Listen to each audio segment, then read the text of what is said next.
На денешната пресконференција Павел Иванов обвини дека ВМРО-ДПМНЕ организира масовни и скапи партиски прослави во време кога граѓаните се соочуваат со растечки цени и се потежок животен стандард.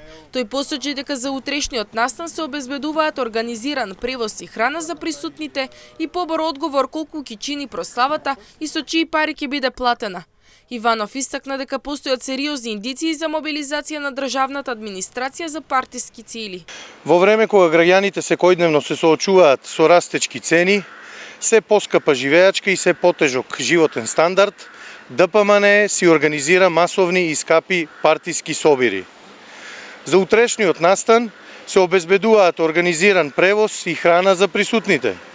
Затоа јавно прашуваме колку ќе чини оваа прослава и со чии пари ќе биде платена. Имено не се изоставува и владењето во нивни предпознатлив стил со закани и притисоци.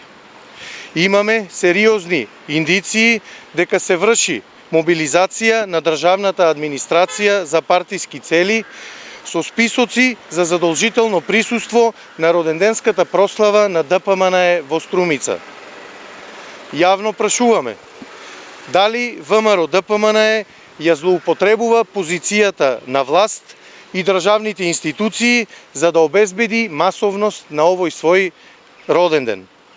Дали вработените во администрацијата се изложени на закани и притисоци доколку на истиот не присуствуваат. Од друга страна, од Општински комитет Штип на ВМРО-ДПМНЕ вела дека обвинувањата на СДСМ се резултат на изборен пораз и безидејност по локалните и парламентарните избори во Штип. Оттаму додаваа дека СДСМ, водена од страв од поддршката на граѓаните кон ВМРО-ДПМНЕ, се обидува да ги дискредитира партиските настани. Тие нагласуваа дека прославите се одржуваат заедно со народот и се отворени за сите граѓани. Безидејноста по изборното фијаско на парламентарните и локалните избори во Штип. Знаеме дека е тешко да се разбере функционалноста на ВМРО-ДПМНЕ од страна на СДСМ, потикнати од стравот дека ВМРО-ДПМНЕ е партија која ја предводи владата заедно со коалиција со народот и ги одбележува настаните заедно со народот. Разбирливи се вакви изјави. Сепак укажуваме дека вратите на стадионот во Струмица се отворени за сите граѓани, заедно да одбележиме 36 години од ВМРО-ДПМНЕ и 133 години ВМРО.